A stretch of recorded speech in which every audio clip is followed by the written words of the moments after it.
How to program a Rockies motor remote.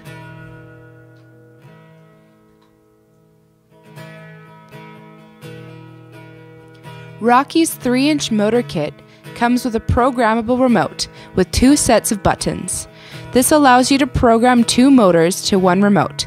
For the standard 3-inch motor kit, we will only be using the left set of buttons.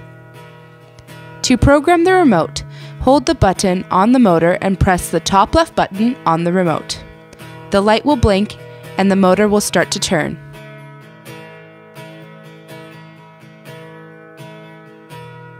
To stop the motor, press either of the left buttons.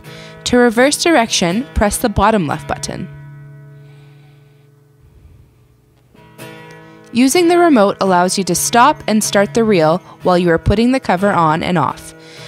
This is especially useful if you have a ladder or stair cutouts that need to be adjusted as the reel turns.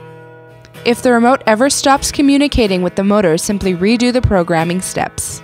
For more information on our 3-inch motor kit and other exciting new Rockies products, visit www.rockies.ca.